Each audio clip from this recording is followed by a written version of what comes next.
निमिषाలు सबको भूख लग रहा है ఆకలితుందా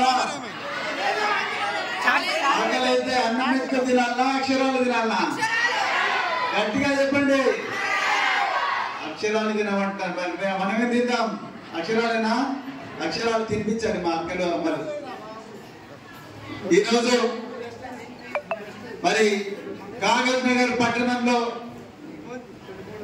ఎప్పుడు కూడా ఈ పట్టణ చరిత్రలో లేని విధంగా మొట్టమొదటిసారి 84 మంది మన బిడ్డలు ఈ దేశంలోనే అత్యంత ప్రసిద్ధిగాంచిన సంతూర్ స్కాలర్షిప్ సంతూర్ అంటే మీకు సంతూర్ అంటే ఐడియా ఉందా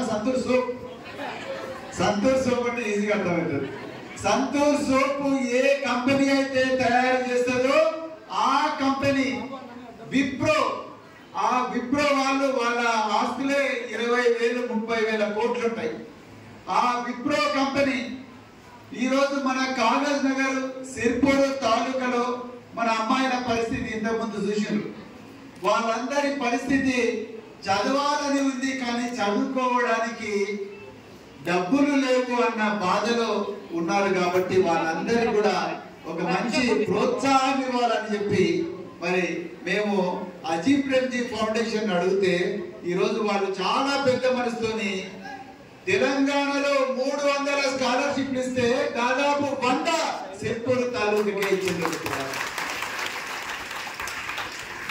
ఎప్పుడన్నా ఎవరన్నా నాయకులు మన ఇళ్లకు వచ్చి మన బాధలు విన్నారా ఎప్పుడన్నా వాళ్ళు మన బిడ్డలు ఎంత కష్టాలలో బతుకుతున్నారు విన్నారా ఒక అమ్మాయి కాలేజీ ఫీ కట్టాలంటే కూలి పనికి పోవాల్సిన పరిస్థితి పెళ్ళైంది చిన్నతనంలోనే 2 పిల్లలు ఉన్నారు కానీ చదువుకోవాలన్న కళ మాత్రం ఇంకా బతికే ఉన్నది కానీ భర్త నుంచి సహాయం లేదని డైరెక్ట్ గా ఇప్పుడు ఒక చెల్లెలు చెప్పింది మరి అలాంటి బిడ్డల గురించి ఎప్పుడన్నా ఆలోచించిండ్రా ఇక్కడి నాయకులు వాళ్ళు ఏ పార్టీ ఉన్నా కానీ ఎప్పుడైనా ఆలోచించిండ్రా వాళ్ళు ఆలోచించలేదు ఈ పిల్లలకు ఎలాంటి స్కూల్స్ ఉన్నాయి ఎలాంటి కళాశాలలు ఉన్నాయి వీళ్ళకి ఎన్ని కళలు ఉన్నాయి ఆ కళలను మనం ఎట్లా నిజం చేయాలని ఒక్కరు కూడా ఆలోచించలేదు మరి అందుకొరకే మేమందరం కూడా ఒకసారి ఆలోచించి మనం ఏదైతే బాల్యంలో పొందలేదో మన బిడ్డల కన్నా అందాలి అని చెప్పి నేను మమతను రిక్వెస్ట్ చేశాను మమత నాకు ఒక విచిత్రమైన పరిస్థితిలో కలిసింది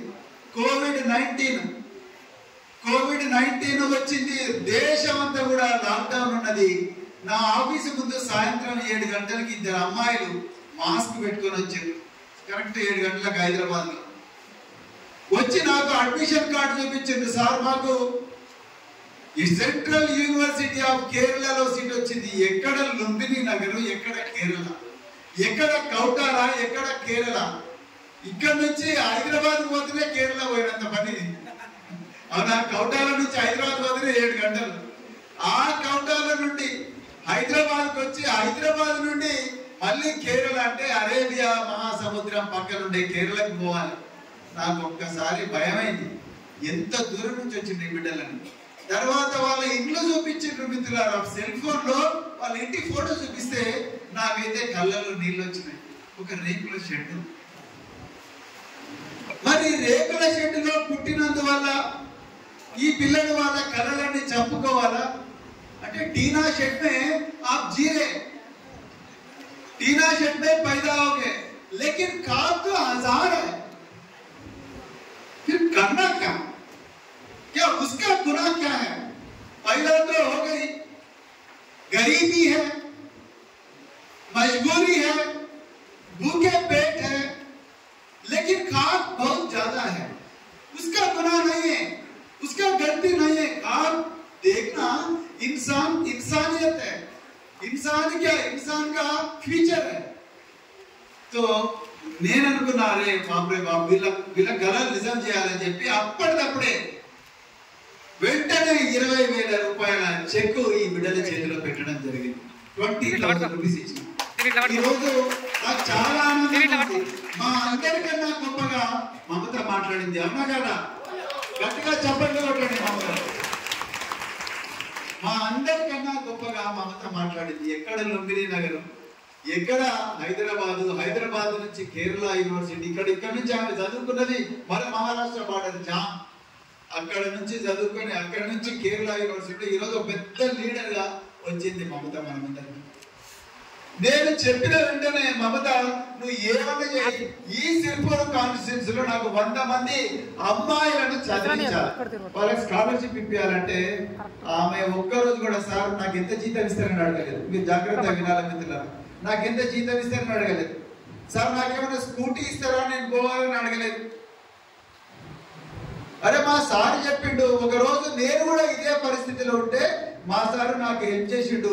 నేను కూడా నాలాంటి చెల్లెళ్ళు అక్కడ ఎంతో మంది ఉంటారు, వాళ్ళందరికీ కూడా హెల్ప్ చేయాలని చెప్పి వెంటనే బస్సులలో పోవడానికి కూడా సిద్ధపడ్డారు. ఒక అమ్మాయి ఒంటరిగా ఉదయం 6 గంటల నుంచి రాత్రి 8 గంటల వరకు బస్సులలో ఈ అమ్మాయిల గురించి తిరిగింది. గట్టిగా చెప్పండి కూడా. ఇందులో అన్ని కులాల వాళ్ళు ఉన్నారు, ఒక ఎస్సీలే కాదండి, అన్ని కులాల వాళ్ళు ఉన్నారు, అన్ని మతాల వాళ్ళు ఉన్నారు. హిందువులు ఉన్నారు, ముస్లింలు ఉన్నారు, క్రిస్టియన్లు ఉన్నారు, మహర్లు ఉన్నారు, జబర్లు ఉన్నారు, ఆరే ఉన్నారు, అన్ని కులాల వాళ్ళు ఉన్నారు, గిరిజనులు ఉన్నారు, అందరు ఉన్నారు. వీళ్ళు మనుషులు, కులాలు లేవు, మతాలు లేవు. వీళ్ళకు చదువు కావాలి, వీళ్ళు కూడా నాలాగా ఐపీఎస్ ఆఫీసర్లు కావాలి, వీళ్ళు కూడా నాలాగా మా అమ్మలాగా టీచర్లు కావాలి. ఇలా చాలా మంది మా ఇంటి దగ్గరకు వచ్చినప్పుడు నేను అడిగిన అందరినీ కూడా మీరు ఏమవుతారు బిడ్డ అంటే 70% టీచర్లు అవుతామన్నారు. మా అమ్మ గుర్తుకొచ్చింది నాకు. మా అమ్మ 84 సంవత్సరాల వయసు, ఈ రోజుకు 84 సంవత్సరాలు మా అమ్మకు. మా అమ్మ చిన్నగా ఉన్నప్పుడు ఇంతకుముందు మన బిడ్డ చెప్పింది కదా కూలీలు పోయేవాళ్ళం అని చెప్పి. మా అమ్మ చిన్నగా ఉన్నప్పుడే 7వ తరగతి 7వ 8వ 9వ సంవత్సరంలోనే గొడవలు పట్టుకొని కూలీలకు పోతే ఒక 2 టీచర్లు మా తాత దగ్గరికి పోయి, అరే దేవన్న మీ బిడ్డ మా స్కూళ్ళలో చదువుకోవాలి కానీ నీతో పాటు గొడవలు పట్టుకొని కైకిలకు పోతున్నది ఏందయ్యా అంటే, సార్ మాకు వెళ్ళదు, కూలి పని పోతేనే వెళ్తుంది అంటే, ఏం కాదు ప్రభుత్వం ఏదో వచ్చిన స్కాలర్షిప్ ఇస్తుంది, నడువు ముందు మీ బిడ్డ చేతిలో ఉన్న గొడవలు తీసేసుకో, మేము బడికి తీసుకుపోతాం అంటే మా అమ్మ అక్కడి నుంచి పొలాలకు కైకిలకు పోయే ఒక చిన్న అమ్మాయి మరి బడికి పోయి చదువుకున్నది. 10వ తరగతి పాస్ అయింది. 10వ తరగతి పాస్ అయిన తర్వాత మా అమ్మ అక్కడి నుంచి ఈ అమ్మాయి ఇప్పుడు మీరు ఎట్లయితే టీచర్ అంటారో మా అమ్మను అప్పుడున్న టీచర్లు అడిగింది, నువ్వేమవుతావు అంటే మా టీచర్ బన్నా చాతీ అని మా అమ్మ అన్నది. అంటే మా అమ్మని అక్కడి నుంచి ఒంగోలు జిల్లా తీసుకుపోయి అక్కడ చదివించిన అక్కడ కాలేజ్ ఫస్ట్ వచ్చింది మా అమ్మ టీచర్ ట్రైనింగ్ సెంటర్ లో. వస్తే అక్కడి నుంచి మరి పెళ్లి చేసుకున్నది. మా నాయన కూడా టీచరే. ఆయన 2 పెళ్లి చేసుకున్న తర్వాత మాకు 4 సంతానం. నేను పెద్దవాడిని. మా చెల్లెలు ఒక ఆమె యాక్సిడెంట్ లో చనిపోయింది. ఇంకా మిగతా 2, ఒక ఆయన అసిస్టెంట్, ఒక ఆయన ప్రొఫెసర్, ఇంకొక ఆయన డాక్టర్. నేను ఐపీఎస్ ఆఫీసర్ అయిన మిత్రులారా. మా తమ్ముడు ప్రొఫెసర్ అయింది, మా చెల్లెలు డాక్టర్ అయింది. మా అమ్మ చిన్నగా ఉన్నప్పుడు ఏం చేసేది? కూలి పని చేసేది. మరి కూలి పని చేసేట ఆమె एक मजदूरी करने वाली एक बालिका आज एक आईपीएस ऑफिसर का मां बन गई। एक मजदूरी करने वाली बालिका जो है, लड़की जो है, एक आईपीएस ऑफिसर का मां बन गई, एक प्रोफेसर का मां बन गई, एक डॉक्टर का मां बन गई, और ఒక ఎమ్మెల్యే का అత్త ఇది, ఎక్స్ ఎమ్మెల్యే का అత్త ఇది, మా చెల్లెలు భర్త ఎక్స్ ఎమ్మెల్యే। इसीलिए एक लड़की सभांजुम शायद बोली यहाँ पे, बेटी पढ़ाओ बेटी बचाओ बेटी पढ़ाओ बेटी पढ़ाओ बेटा। सदांजुम या सदांजुम महमूद भाई का बेटी है। कहाँ है महमूद भाई? तो నేను ఇక్కడ మీ అందరికి ఏం రిక్వెస్ట్ చేస్తున్నా అంటే, మీకు ఏం సమస్యలు ఉన్నా మాకు చెప్పండి. మాకు చేతినంత కానీ చేసి పొద్దున్న ఒక సిస్టర్ వచ్చింది, మా ఇంటికి వచ్చింది. వచ్చి వాళ్ళ బిడ్డను తీసుకొని వచ్చింది. సార్ నాకు 45,000 రూపాయలు ఫీ అవుతున్నాయి, నేను అందరు చుట్టాలను అడిగిన, పాలలను అడిగిన, దోస్తులను అడిగిన, అందరు కలిసి ఒక 30,000 జమ చేసిండ్రు. ఇంకా నాకు ఆ 15,000 నాతో అయితే లేవు. అంటే నేను వరంగల్ ఒక ఆయనకు ఫోన్ చేసిన, చూడు బాయ్ నువ్వు ఎంత చేస్తావో కన్సెషన్ చెప్పి, లేకపోతే మేమందరం కూలి పని చేసినా అమ్మాయిని చదివిస్తామని చెప్పిన. क्योंकि हर इंसान के अंदर एक ख्वाब होता है, चाहे वो लड़की हो लड़का हो, वो ख्वाब को जिंदा रखना हमारा फर्ज है. चाहे तुम बोटलागुड़ा से हो, मुरलीगुड़ा से हो, बंगाली कैंप का कैंप 5 से हो, कहीं से भी हो, या रविंद्रनगर से भी हो, जो ख्वाब है उसको जिंदा रखना तुम्हारा फर्ज है. अगर वो जिंदा नहीं रखे तो तुम बेटी को क्यों पैदा किया, बेटा को क्यों पैदा किया, क्यों इस दुनिया को वो लोग लेके आए, क्यों लेके आए? लेके आने के बाद उसको पालना तुम्हारा फर्ज बनता है. न केवल पालना, उसका काम को उसको कामयाब बनाना भी तुम्हारा फर्ज बनता है. వాళ్ళ కలర్ కూడా నిజం చేయాలి, వాళ్ళ కోసం కష్టపడాలి. అరే 1,600 రూపాయల ఫీ కట్టడానికి కూడా డబ్బు లేని దీనమైన స్థితిలో మన కాగజ్ నగర్ పట్టణం ఉండదండి. ఒకసారి ఆలోచించండి. ఎక్కడ పోయిన రాజకీయ నాయకులు వాళ్ళు దోచుకొని తిన్నారు, వాళ్ళు బంగారాలు కట్టుకున్నారు, వాళ్ళు పెద్ద పెద్ద కార్డు కట్టుకున్నారు, వాళ్ళు బెనామీ కంపెనీలు పెట్టుకున్నారు. మన బిడ్డలేమో ఇప్పటికీ కూలి పని చేస్తున్నారు, దైగాల కూలి పని చేస్తున్నారు, కౌటాల కూలి పని చేస్తున్నారు. చదువుకోవాల్సిన అమ్మాయిలు వాళ్ళ పిల్లలేమో అమెరికాలో ఉంటారు, మన పిల్లలేమో అహోరాత్రులు కూలి పని చేసుకుంటూ బతుకుతా ఉన్నారు. మన పిల్లలు ఎప్పుడు అమెరికా, మన పిల్లలు ఎందుకు పోకూడదు అమెరికా? ఒక్కసారి ఆలోచించండి. మన పిల్లలు ఎందుకు విమానాలు ఎక్కొద్దు? क्यों अपने बच्चे हवाई जहाज नहीं चढ़ना? एक बार सोचो. क्यों हमारे बच्चे 7 समुद्र क्यों पार नहीं करना? एक बार सोचो. क्यों हमारे बच्चे अंग्रेजी में बात नहीं करना? एक बार सोचो. कौन है इसका गुनहगार? ఎవరు దీనికి బాధ్యులు? ఒక్కసారి ఆలోచించండి. అందుకొరకే పార్టీలకు అతీతంగా నువ్వు బీజేపీగా, బీఆర్ఎస్ గా, కాంగ్రెస్ గా, కమ్యూనిస్ట్ ఏదైనా కానీ పిల్లలు మాత్రం చదువుకోవాలి మిత్రులారా. బరాబర్ నీకోసం రాష్ట్రం అంతా కాదు దేశం అంతా తిరిగైనా మంచి మంచి ప్రోగ్రాంలు మన సిర్పూర్ తాలూకాలు తీసుకొస్తాం. బరాబర్ తీసుకొస్తాం. ఇంకా ఇది ఓన్లీ శురువాతే, ఏదో సింపుల్ ట్రైలర్ है. आने वाले दिनों में यही एसपीएम ग्राउंड में बहुत बड़ा फैशन शो होगा, बहुत बड़ा जाम मेला होगा. हमारे बच्चे यहाँ से सीधा शमशाबाद एयरपोर्ट जाएंगे, वहां से सीधा समुद्र पार करेंगे. ये मेरा वादा है हम लोग से. तब आज मिनाज भाई इतना मेहनत कर, मिनाज भाई और मुस्तफिज और सभी लोग जितने भी है, वो सब लोग इतना जिम्मेदारी लेके ये सभी लोगों को कागज नगर शहर को परिचय किया.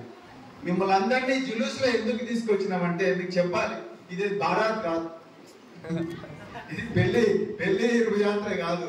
ఇది మీ అందరినీ చూడాలి. జనాలందరూ ఎందుకు చూడాలి? చూస్తే రేపు ఇవాళ ఇళ్లల్లా మాట్లాడుకుంటారు, ఎవరి అమ్మాయిలు, ఎవరి మమత, ఎవరి శ్రవంతి, ఎక్కడి నుంచి వచ్చింది చిత్తకుంట అమ్మాయి, అసలు ఇంత ధైర్యంగా స్టేజ్ మీద మాట్లాడుతుంది. మగవాళ్ళే మాట్లాడడానికి భయపడతారు, ఇవాళ ఎంత గట్టిగా మాట్లాడుతున్నారు. ఈ పిల్లలందరూ కూడా ఎంత మంచిగా చదువుతున్నారు, వాళ్ళకి ఏదో 72,000 స్కాలర్షిప్ వచ్చిందంట అని చెప్పి మాట్లాడుకోవాలి. మొత్తం గూడెం నుంచి మంజరి దాకా, అదే విధంగా మొట్లగూడ నుంచి అంకిషాపూర్ దాకా ప్రతి ఇంట్లో కూడా మీ గురించి మాట్లాడుకోవాలని అలా మిమ్మల్ని చూపిస్తుంది. కొంచెం కష్టపడేది దయచేసి క్షమించండి. వినాస్ భాయ్ వీళ్ళందరూ మంచి లంచ్ కూడా పెట్టిన మీకు వారికి కూడా ప్రత్యేకమైన ధన్యవాదాలు. సో మరి రాత్రి భవన్లో వాళ్ళు నిజంగా ఈ ప్రోగ్రామ్ చేయడం అంటే అంత ఈజీ కాదు మిత్రులారా. కానీ ఇలా టౌన్ వాళ్ళందరూ ముఖ్యంగా వినాజ్, ముస్తఫీజ్, ఇంకా సల్మాన్ వీళ్ళందరూ కూడా ఒక లారీ మీకోసం ఒక లారీ తీసుకొచ్చిండ్రు. ఈ లారీ ఇచ్చే దాంట్లో కూడా చాలా ఇబ్బందులు ఎదురైనాయి మాకు. మీకు ఎటువంటి సంగతి చెప్పాలి, అరే మా పిల్లలను కాగజ్ నగర్ ప్రజలకు పరిచయం చేయిస్తామంటే లారీ ఇచ్చేటప్పుడు ఎక్కిపోతున్నాడు. ఏమైతుందో వీళ్ళకి ఎక్కడి నుంచి ఎక్కడ వల్ల ఏం బెదిరింపులు వస్తాయి, ఎక్కడి నుంచి బెదిరింపులు వస్తాయి మీకు తెలుసు కదా, తెలుసా లేదా? ఈ ఏరియాను 20 సంవత్సరాల నుంచి ఎవడైతే బెదిరించిండో వాళ్ళ నుంచే మళ్ళీ బెదిరింపులు వస్తాయి. అరే అన్న పిల్లలనయ్యా చిన్న పిల్లలు, వాళ్ళని ప్రపంచానికి పరిచయం చేయించాలి. నాకు బాగా గుర్తుంది మిత్రులారా, రొంపల్లి అని ఉంటుంది, మంగి పేరు విన్నారు ఎవరన్నా? మంగి, రొంపల్లి, గుండాల అని ఆసిఫాబాద్ నుంచి కొంచెం లోపల జంగల్ అని ఉంటుంది. అందులో నుంచి నేను ఆసిఫాబాద్ లో ట్రైబల్ వెల్ఫేర్ కాలేజ్ పెట్టినప్పుడు అంజలి అని ఒక అమ్మాయి వచ్చింది. అంజలి, ఆ అంజలి మీలాగానే చాలా గొప్పగా మాట్లాడేది. సో ఆ అంజలిని ఒక 4-5 టెస్టులు పెడితే ఆ అంజలి పాస్ అయింది. పాస్ అయిన తర్వాత అంజలిని హైదరాబాద్ లో మా ఆఫీస్కి తీసుకొచ్చి, అంజలి నీ పాస్పోర్ట్ ఇది అని పాస్పోర్ట్ చేతిలో పెట్టి $2000 ఆమె చేతిలో పెట్టి విమానం ఎక్కువ అంజలి అని చెప్పేసి శంషాబాద్ తీసుకుపోయి విమానం ఎక్కించిన తర్వాత వాళ్ళ నాయన అంతవరకు అంజలిని ఎప్పుడు కూడా నువ్వు ఊరి నుంచి బయటకే పోవద్దు, నువ్వు కాలేజ్ పోనే పోవద్దు, నువ్వు ఏం చేసినా నేను ఒకరిని తీసుకొచ్చినా వాడిని పెళ్లి చేసుకుంటే పెళ్లి చేసుకో, లేకపోతే ఈ వాళ్ళలో పడేస్తాను కాలు పెట్టు. అలాంటి అంజలి ఎక్కడ పోయింది తెలుసా? విమానం ఎక్కి పోలండ్ పోయింది. పోలండ్ దేశం, రష్యా పక్కన పోలండ్ 7 గంటలు విమానంలో ప్రయాణం చేసి పోలండ్ ఒక్కటే పోయిందండి. పోయి 6 నెలలు అక్కడ పోలండ్ ప్రజలకు ఇంగ్లీష్ నేర్పించి వచ్చింది. పోలండ్ ప్రజలకు ఇంగ్లీష్ నేర్పించి వచ్చింది అంజలి. ఆమె శంషాబాద్ వాపస్ వచ్చిన తర్వాత వాళ్ళ నాయన కాలు మొక్కాడు. అంజలి కాలు మొక్కాడు, బిడ్డ నేను ఏమనుకున్నారా, నువ్వు చదువు ఇంత పవర్ఫుల్ ఉంటుందా? మిత్రులారా, నేను ఏం చెప్పాలనుకుంటా మీకంటే, మీరు అందరిలో కూడా ఒక అంజలి ఉన్నారు, మీ అందరిలో కూడా ఒక మమత ఉన్నారు. సో అందుకొరకే రాబోయే రోజుల్లో ఇంకా బాగా हमारे वाले दिनों में और अच्छा करेंगे. आज कई गांवों से हमको रिप्रेजेंटेशन नहीं है, बंगाली कैंप से नहीं है और रविंद्रनगर से नहीं है और राजनगर में भी कई बस्तियों से हमारे को रिप्रेजेंटेशन नहीं है. आने वाले दिनों में हर गली गली जाएंगे, हर गांव जाएंगे, गांव जाके जो भी एलिजिबल है वो सभी लोगों को लेके आके हम विप्रो अजीम बेन जी के गांव सामने जाके बोलेंगे, साहब ये देखो सुरपुर कॉलेज में बहुत गरीब एरिया है, उसका आपको सहारा चाहिए करके आप सभी लोगों को कामयाब बनाए तक हम सोए नहीं सोएंगे करके बोलते हुए మరొకసారి మీ అందరి కూడా జై Telangana. Thank you very much. అందరు కూడా దయచేసి మీరందరూ